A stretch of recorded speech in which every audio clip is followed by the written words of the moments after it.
Review రైటర్లా మాట్లాడుకుందాం. అంటే cinema చూసిన తర్వాత ఏం మాట్లాడతాం అనేది రివ్యూ కాబట్టి, ఈ సినిమా చూసిన తర్వాత అంటే ఒక ఆడియన్గా నేను చూస్తే నేనేం ఫీల్ అవుతానంటే, ఎక్కడ ఈ సినిమాలో లిబర్టీస్ ఉండవు సార్. అంటే సినిమాటిక్ లిబర్టీ అని ఒకటి ఉంటుంది కదా, ఈ సినిమాలో అది ఉండదు. అంటే అంత ప్రాక్టికల్గా ఉంటుంది.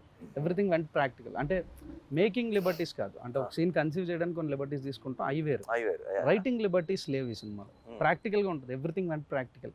ఈ అమ్మాయి ఎందుకు ఇలా బిహేవ్ చేస్తుంది, వీడు ఎందుకు ఇలా చేస్తాడు, లాయర్ ఎందుకు అలా చేస్తాడు, ఈ సీన్ ఎందుకు ఇలా జరుగుతుంది, ఈ డైలాగులు ఎందుకు ఇలా మాట్లాడతారు, ఇట్లాంటి లాజిక్లు సినిమాటిక్ లిబర్టీతో తీసుకుని కంఫర్ట్ కోసం రాయలేదు.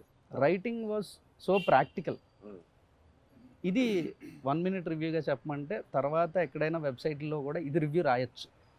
No liberties in writing, practical film making ఇది. Actually make sense. I think that I of course చాలాసార్లు సినిమాటిక్ లిబర్టీస్ తీసుకుంటాం చాలా సినిమాల్లో, కానీ I personally like it when it organically falls.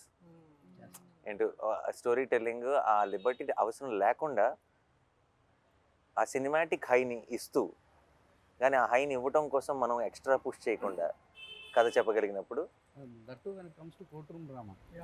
Correct. Court room డ్రామాలో లిబర్టీ తీసుకోకుండా రాయడం సంథింగ్ అండ్ అచీవ్మెంట్ అని ఫీల్ అవుతుంది సార్ పర్సనల్గా. వేరే విషయం. Thanks to my guys Karthik.